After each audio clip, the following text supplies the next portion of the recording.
Beleza, beleza, beleza. Bom dia aí aos meus amigos do Colégio Inovação. Tudo bem com vocês? Abrindo aqui, tudo tranquilo. Vamos aí às nossas atividades aí. As nossas atividades da semana do dia 31 de agosto. É isso? Aí, ó, 31 de agosto. Só fazer minhas anotações aqui, ó. 31 de agosto. Livro 3, né? Livro 3, capítulo também 3, tá? Então esse vídeo aí, esse vídeo aula, ele é destinado, né? Aí, ó, é um vídeo explicativo do capítulo 3, né? Correção dos exercícios do reforço em casa, na semana do dia 31 de agosto de 2020. Então segue aí, ó, as dúvidas, né? Pode ser tiradas pelo grupo de WhatsApp, sempre às segundas-feiras de 8h30 às 9h30. Tá bom, pessoal? Tranquilo? Espero que todos estejam bem, né? Estamos caminhando aí, ó, passos largos aí para setembro, né? E um possível retorno aí no dia 14 de setembro, tá bom? Espero que todos estejam bem. Pai, mãe, né? A família aí, tranquilo aí, você sempre pode contar comigo, tá bom? Então, o interessante é você estar de posse aí do seu livro, né? E da sua folhinha. Não é isso? Professor, tem os dois. Beleza. Professor, só tem o livro. A gente dá um jeito. Professor, só tem a folhinha. A gente dá o jeito. A gente dá o nosso jeito. Tá bom? Então eu vou começar com o livro. Você acompanha comigo aí no seu livro. E no finalzinho eu parto aí pra folhinha e deixo o gabarito comentado no final do vídeo. Tá bom? Vamos seguir aí essa dinâmica. Deixa eu só abrir aqui a minha janela aqui. Ver se entra uma luz. Deixa eu dar uma melhorada, né? Uma luz natural aí. Show de bola. Então, livro aqui, ó. Livro de número 3, tá? Livro de número 3, ele vai falar aí, e no livro 3 será abordado, né? O primeiro reinado. O primeiro reinado no Brasil, né? Depois a gente vai falar sobre o Brasil após a independência, a Confederação do Equador, Guerra da Cisplatina e Dom Pedro entre dois reinos, né? Brasil aí e Portugal, com a morte de seu pai, Dom João VI, né? Belezinha? Vamos lá. Então abre aí o seu livro, né? O seu livro aí na página. Abre o seu livro aí na página 30. Página 30. Tá bom? Na página 30. Deixa eu me ajeitar aqui, né? Porque eu tô com uma mesa muito pequena. Costumo dizer que a mesa é muito pequena, né? As pessoas costumam dizer que eu estou muito gordo. Sei por que a perseguição, né? Sei por que a perseguição. Tô tão magrinho, né? Com essa pandemia aí e dentro de casa, né? Já era magrinho, agora tô mais magrinho ainda. Então vamos lá. Então, primeiro reinado, aí, né? Primeiro reinado, o que se trata do primeiro reinado? Lá na página 30 ele vem lá, capítulo 3, primeiro reinado no Brasil. Então, o primeiro reinado é o período, olha lá, ó, é o nome dado ao período da história brasileira em que Pedro I governou o Brasil como imperador, né? Entre 7 de setembro de 1822, 1822 é meadozinhos, né, do século XIX, data em que proclamou a independência do Brasil, e 7 de abril de 1831, quando abriu mão, né, do trono brasileiro. Abdicar é abrir mão, deixou, né, mesmo que deixar aí o trono brasileiro. Tranquilo, belezinha? Já na página 31, vamos lá, ó, já na página 31, ele fala sobre o Brasil após desculpa, a independência. Então, o Brasil transformou-se em uma monarquia governada por Pedro I. Então, o que é uma monarquia? Monarquia é quando o poder ele é passado, né, de pai para filho, né? Quando a monarquia, quando o poder ele é privado, ele é privativo, ele é particular. E república, professor? República significa coisa pública, poder que vem do povo, né? Não é a gente que vota lá no prefeito, no vereador, no presidente, né? Onde permanece a vontade da maioria. Isso, né, é um governo, é uma república, né, democrática, onde se respeita o desejo da maioria. Então, lá na página 31, ele diz bem aí, né? Ele fala muito certinho sobre isso aí, né? Vamos pegar aí na página 31, só o primeiro parágrafo, né? Que ele fala aqui, ó. Ele fala assim, ó: neste capítulo abordaremos um momento de grande importância para a história do Brasil, pois pós-independência, primeiro reinado de 1822 a 31. Esse breve período foi marcado por lutas que provocaram instabilidade de ordem política e econômica. Veremos que a imposição de um regime monárquico centralizado não foi aceita pacificamente pela população, além das contestações internas, problemas externos envolvendo a bacia platina não só persistiram, como dificultaram o processo de afirmação do governo de Pedro I. Então não foi algo tão fácil assim, né? Governar o Brasil nesse primeiro momento, tá? Vamos que vamos. Aí no seu livro mesmo, na página 31, tem, ó, vozes ativas. Então ele fala assim, ó: analisa a imagem do imperador Dom Pedro I, depois discuta as questões abaixo em uma roda de conversa. Agora fica difícil, né, da gente se reunir numa roda de conversa, porque devemos evitar a aglomeração, né, ou as aglomerações. Então a gente vai transformar essa questão para o novo normal. Então você dá uma olhada aí, ó, né? Você dá uma olhada, então tá o rei, né? E todos os seus súditos ali, né? Pessoas importantes, ali aos pés, né? Do imperador. E a grande multidão ao fundo, né? Ele com a coroa, né? Todo imponente, né? Então ele fala assim, né? Qual é o provável interesse de Dom Pedro ao ser retratado na pintura acima? Então o interesse dele está ali, ó, legitimar o ato emancipatório. Ele precisa legitimar, porque a figura do rei é a continuidade, né, de Deus na Terra. Né? Então o governo, né, da monarquia, governo e igreja tá muito. Tá, o Estado não é laico nesse momento, né? A gente não ouve muito isso, dizer que o Estado é laico. Laico é separado, né? Quem cuida do social é o Estado e quem cuida do espiritual é a igreja. Hoje é muito separado, né? Mas naquela época não, era tudo junto, né? Porque o rei, ele era rei porque Deus assim permitiu, né? Então, é, essa primeira questão aí, né, como resposta, é legitimar o ato emancipatório, tá? Número 2, aqui, ó. Gente, a pergunta está no livro, a resposta está no vídeo, tá? Número 2, podemos afirmar que essa imagem narra a história do Brasil de maneira oficial? Explique a sua resposta. Então, vou ter uma resposta aqui genérica, né? Quando ele diz, né, que o termo oficial indica obra produzida segundo os interesses do Estado, segundo os interesses de Pedro I, né? Que ele representa o Estado brasileiro, recém-emancipado, né? Ele está querendo dizer que foi bom se emancipar, se separar de Portugal, né? 3. Você conhece outras estratégias para a promoção da imagem de lideranças políticas na atualidade? Sim. Né? Quais?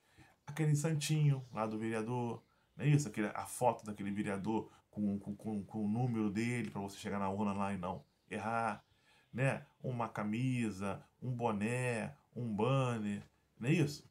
E, né? E mais, eu separei um aí, né, que é muito atual, né? Que é o que acontece com o compartilhamento de fotografias, vídeos e discursos de figuras políticas nas redes sociais. Também é um exemplo. Né? Aquele santinho que é distribuído foi evoluído, né, para os compartilhamento de fotografias, vídeos e discursos de figuras políticas nas redes sociais. Tranquilão? Eu tô tranquilão. Tô numa boa, vou curtir o pancadão. Sextou. Sextou nada, é segunda-feira ainda, né? Tô pensando na sexta-feira. Só tô pensando. Saudade de dar um rolê, né, minha filha? Olha só, vamos lá. Confederação do Equador, página 32 do seu livro. Então, o que, que é isso? Confederação do Equador. Olha o resuminho que eu trouxe para você aí. Foi um movimento revolucionário que ocorreu no Nordeste do Brasil em 1824, durante o período imperial. Tá? Foi a Confederação do Equador. Mas aí tem mais, né? Tá mais, no livro já tá mais detalhado, né? Dá uma olhadinha aí nesse primeiro parágrafo aí da página 32, dá uma continuidade aí, tá? Ele fala assim, ó: como aprendemos anteriormente, a Constituição de 1824 concentrou o poder político nas mãos de Pedro I. Por isso vai gerar uma série de revoltas no período regenciais, né? Olha só o que ele diz, ó: tal fato desagradou a alguns setores da sociedade que havia apoiado a independência do Brasil. Um dos grupos mais frustrados com a atitude absolutista do imperador era, certamente, o dos republicanos, que desejavam a adoção de uma república federativa no Brasil, a exemplo dos Estados Unidos. As pessoas sempre né, fica cheirando dos Estados Unidos, né? É um complexo aí de inferioridade insuportável, né? Estados Unidos, Estados Unidos, Estados Unidos. Estados Unidos, cara. Eu quero que os Estados Unidos se exploda, né? Você tem que, né, amar e respeitar o seu país, né? Você não é patriota? É que você fica cheirando aí os Estados Unidos, né? Você não é nacionalista, não é patriota? E gostar das coisas do Brasil, né? Vamos lá, página 34. 34 tem um desafio. Já virou desafio. Ó, Velo, né? Velo, eu sou afinado, hein? Sou afinado. Dia 14 eu vou mostrar meus dotes aí, cantor com cantor, né? Que eu desenvolvi aí ao longo da pandemia. Vamos lá, desafio, página 34. Tá rindo, né? Ele fala aí, ó: leia atentamente esse texto, redigido por Frei Caneca, e responda as questões 1 e 2. Eu já li esse texto, mas eu vou ler novamente contigo aí. Ele fala assim, ó: a massa da província aborrece e detesta todo governo arbitrário. Então, arbitrário significa, né, que procede do livre arbítrio de alguém e viola as normas legais, tá? Iliberal que se opõe à liberdade. Despótico, opressivo, né? E tirânico, que é imperioso, violento. Tenha o nome que tiver, venha revestido da força que vier. A massa da província só se há de pacificar quando vir que as cortes soberanas não estabelecem duas câmaras, que não dão ao Supremo, chefe do Poder Executivo, veto absoluto, e que ele não tem a iniciativa das leis no Congresso. Quando vir a imprensa livre, estabelecido o jurado, né, lá o prometido pelo imperador, o imperador, sem o comandar da força armada e outras instituições que sustentem a liberdade do cidadão e sua propriedade e promovam a felicidade pátria. Fora disso, a massa da província, à semelhança de Sua Majestade Imperial, gritará: do Rio de Janeiro nada, nada não queremos nada. Né? Então foi um discurso aí de Joaquim do Amor Divino, Frei Caneca, conhecido como Frei Caneca. Número 1, olha aí, ó: indique e explique qual é a instituição política que dava ao imperador o poder de veto absoluto. Então, o poder moderador. Então, tinha o poder executivo, legislativo, judiciário e o moderador, que era acima de todos esses poderes. Os poderes não eram equilibrados como são hoje, né? Então, o poder moderador era um quarto poder que estava acima dos demais poderes. Hoje, os três poderes, eles são iguais, né? Então, aqui, ó, o poder moderador, que era de uso exclusivo do imperador e permitia que o soberano tivesse sempre a última palavra em relação às questões referentes à organização política do país. Aí ele complementa assim, ó, podia interferir, por exemplo, nas decisões dos outros poderes, uma vez que a última palavra era sua. Na prática, podemos dizer que a sua adoção caracterizou o Brasil como uma nação absolutista, onde todo o poder emana do rei, né? Então veio um atraso, né? Enquanto na Europa estava começando, né, os movimentos iluministas, e aqui estava indo basicamente ao contrário. 2. Qual a doutrina política do século XIX fazia defesa da liberdade e da propriedade do cidadão? Indique essa doutrina e apresente algumas de suas principais características. Então, o liberalismo, né? Liberalismo. Entre as suas características podemos citar não intervenção do Estado na economia, autorregulamentação do mercado, né? A lei da oferta e da procura, liberdade política, realização de eleições para a escolha de governantes, liberdade de expressão, defesa da propriedade privada, livre empreendedorismo, né? Bota umas duas aí, já tá de bom tamanho, né? Tem um monte aí, tá? Vamos que vamos. Página 35. Página 35, então, simulando aí, né? Simulando uma questão que é até na UERJ.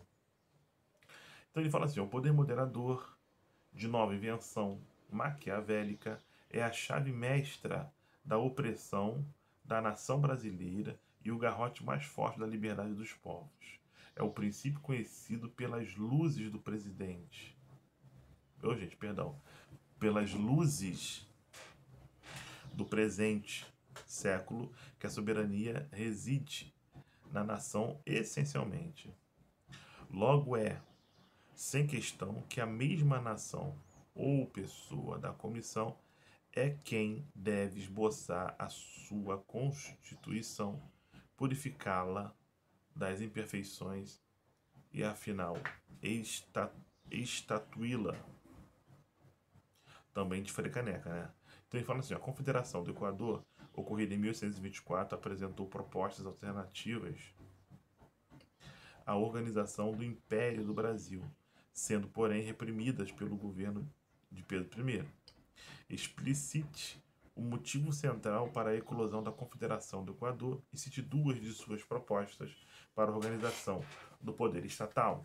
Então, olha só, a emancipação política do Império do Brasil, decretada em 1822, ocasionou debates e confrontos entre projetos diferenciados acerca da organização do poder de Estado ao longo dos trabalhos da Assembleia Constituinte. Olha só, o complemento aí, tá, pessoal? Ó, o fechamento da Assembleia pelo Imperador Dom Pedro I, em finais de 1823, e a outorga do texto constitucional de 1824 suscitaram novas tensões entre o poder central e grupos regionais descontentes com o caráter centralizador da Carta outorgada. Então, o grande problema aí é o poder autoritário configurado na figura, né, de Pedro I. Tá bom? Vai gerar uma série de descontentamentos. Gente, perdão, gente. Uma abrição de boca, né? Esse chato. Vamos lá. Página Guerra da Cisplatina. Página 36. Então dá uma olhadinha aí no seu mapa, né? Aí, ó. Cisplatina aqui embaixo, ó. Essa parte verde aqui embaixo. Dá uma olhadinha no seu mapa aí. Página 36. E a Guerra da Cisplatina foi um conflito travado pelo Império do Brasil contra as Províncias Unidas do Rio da Prata, atual Argentina, pelo controle da Cisplatina, região que atualmente conhecemos como Uruguai. Tá? Beleza? Página 36. 39. Vamos lá na 39. 39 tem um desenvolva. Desenvolva, leia atentamente o texto e responda as perguntas 1 a 3, né? 1, 2 e 3. Então ele fala assim, ó, a Guerra da Cisplatina sempre teve um gosto amargo. Para os historiadores conservadores, era a triste derrota para os argentinos no campo da batalha de Ituzaingó, né? Ou Passo do Rosário. Para os mais liberais ou de esquerda, era uma guerra infeliz, tentando-se incorporar ao país a tal província de língua espanhola, hoje se chama Uruguai, contra a vontade local. Felizmente para os envolvidos e para a paz no continente, houve um empate nessa guerra impopular. Nem Argentina nem Brasil conseguiram incorporar a província do lado norte do Rio da Prata. Assim como no mesmo ano surgira a Bélgica, com o estado tampão entre a França e a Holanda.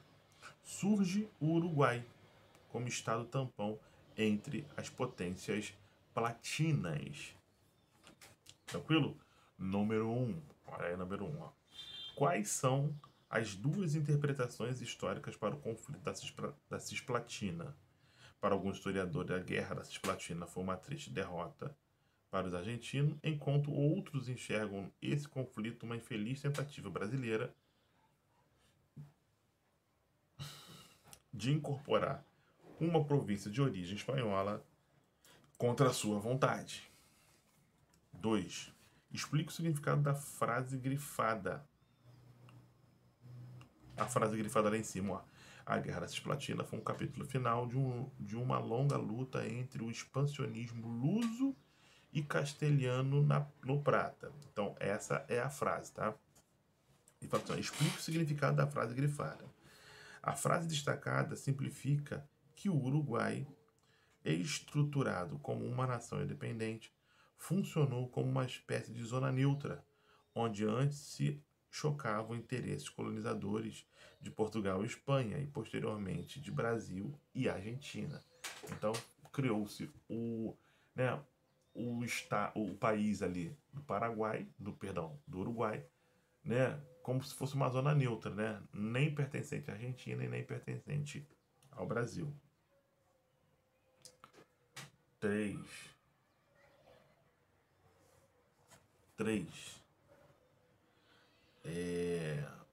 Ainda na página 39, tá? Quais foram as principais consequências da Guerra da Cisplatina para a economia brasileira?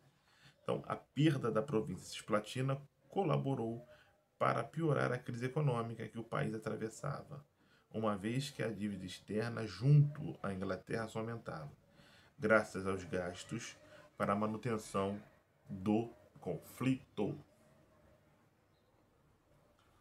Dom Pedro entre reinos. Vamos lá. Dom Pedro entre reinos. Então, a morte de Dom João VI em 1826 desencadeou uma disputa acirrada pela coroa portuguesa. Dom Pedro I seria o herdeiro legítimo do trono português, mas para não abandonar o Brasil e se indispor com os brasileiros, resolveu nomear sua filha, Dona Maria da Glória, como herdeira. Como ela era menor de idade, Dom Miguel, o irmão mais novo de Dom Pedro I, foi indicado como seu futuro marido, tutor da herdeira e príncipe regente do trono português. Página 40.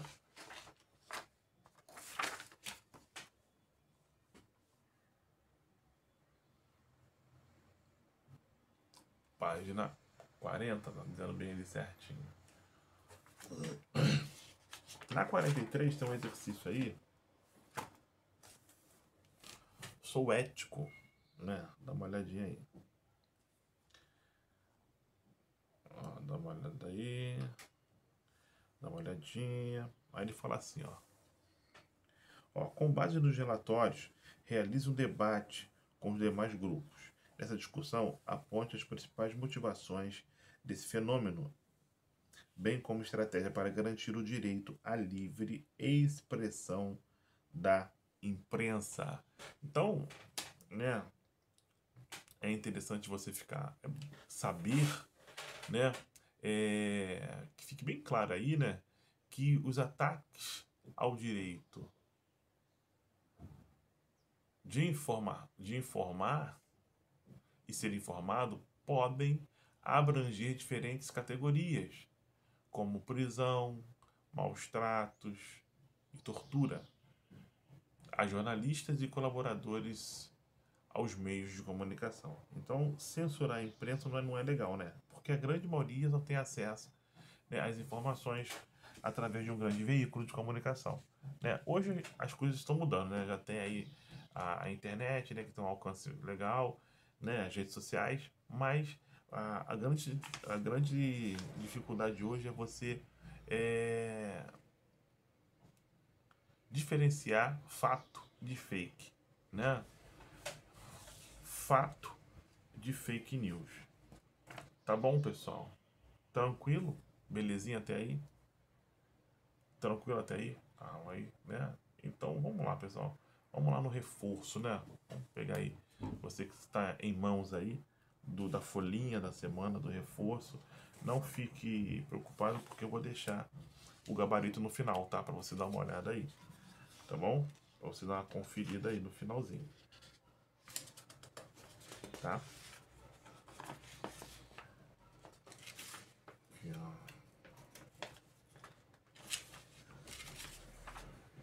31, 24, aqui não, né? Tranquilão? Vamos lá? 31. Então, vai da página 30 à página 43, tá? Vamos lá. Vou comentar aqui, vou deixar aí o gabarito para você, tá? O gabarito comentado. Tá bom? Olha só, vou ler aqui, tá? Para você. Deixa eu ver aqui. Vamos dar uma olhadinha. Confederação. Ó, vamos lá. Então ele fala assim, ó.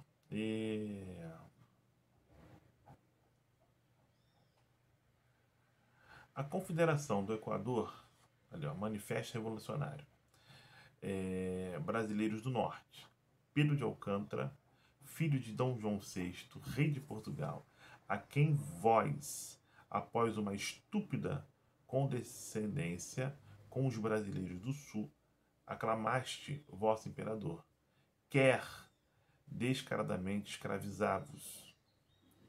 Que desaforado atrevimento de um europeu no Brasil! Acaso pensará esse estrangeiro ingrato e sem costumes que tem algum direito à coroa, por descender da casa de Bragança na Europa, de quem já somos independentes de fato e de direito? Não há delírio igual, né? Aí um texto aí, né, de Ulisses de Carvalho Brandão. O texto é relativo à Confederação do Equador, né, Pernambuco, Publicações Oficiais de 1924. Aí fala assim, ó, o texto dos Confederados de 1924 revela um momento de insatisfação política contra né, aí ó, aí, letra C, né, então, aí ó, a atitude absolutista de Pedro I ao dissolver a Constituinte de 1923 e impor uma Constituição que conferia amplos poderes ao imperador. 2. Sob o processo de independência deflagrado no Brasil em 1822, que implementou o primeiro reinado, é possível dizer que, né,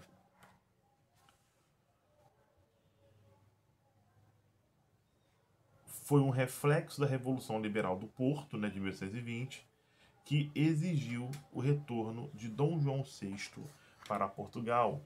Letra D de Delta. Número 1, letra C de Charles. Número 2, letra D de Delta.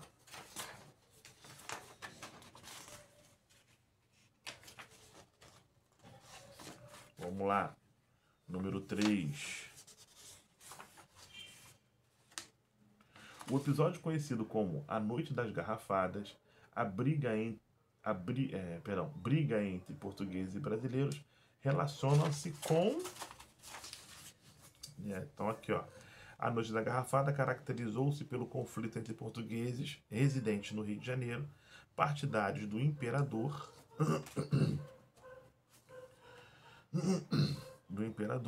e brasileiros insatisfeitos com a administração do monarca, nos idos de 1831. Esse acontecimento prenunciou a renúncia de Dom Pedro I, que abdicou o trono em 7 de abril de 1831. 4. Entre as causas da abdicação do trono por parte de Dom Pedro I está o caso financeiro. Durante o primeiro reinado era grave. As reservas de ouro depositadas por Dom João VI, quando este ainda estava no Brasil, no período de 1808 a 1821, foram por ele retiradas quando voltou para Portugal. Dom Pedro I, já imperador, teve que tomar medidas para compensar o déficit.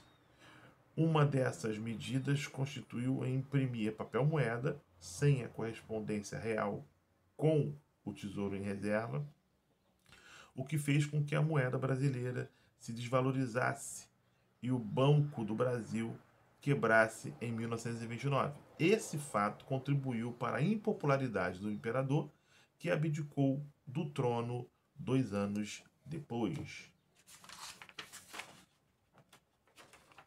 5. Defina o contexto em que a igreja... Defina o contexto em que a região da Cisplatina foi incorporada ao território brasileiro. Ao 5 aí, ó. Antes da independência, o imperador Dom João VI realizou a anexação desse território como meio de se evitar uma possível invasão francesa ao território americano. Ao mesmo tempo, essa anexação foi realizada para atender aos americanos. Ao mesmo tempo, essa anexação foi realizada para atender aos anseios da rainha Carlota Joaquina, que ambicionava ser regente desse território, originalmente controlado pelo seu irmão Fernando VII, rei da Espanha. E 7. E 6. Caraca, tô doidão. 6. Quais as consequências que a ocupação da Cisplatina trouxe ao Brasil no período Dom João VI, joanino? Deixando a conquista territorial em segundo plano, podemos observar que o controle da Cisplatina não trouxe nenhuma vantagem significativa para o Brasil. Na verdade, para custear esse conflito, Dom João VI empregou uma alta quantidade de recursos financeiros. Além disso, impôs uma alta dos impostos que despertou a insatisfação de vários setores da população brasileira. Tá aí no finalzinho do nosso vídeo o nosso gabarito comentado, tá? Espero ter ajudado aí. Vou ficando por aqui e a gente se encontra no dia 7 de setembro. Aí a gente já falou dele, né? Semana que vem é 7 de setembro. A gente se encontra aí, tá? Provavelmente não deve ter aula no Zap, né? Tira dúvida no Zap. Mas se você quiser fazer esse exercício aí, já vou deixar a nossa aulinha aí do dia 7 de setembro. Tá bom? Forte abraço, fico com Deus. Espero revê-los todos bem, com saúde, a família. Tá bom? Tenha em mim um amigo. Estou aqui para te ajudar aí nesse momento tão complicado que estamos passando. Tá bom? Forte abraço, fico com Deus e até o nosso próximo encontro. Tchau, tchau.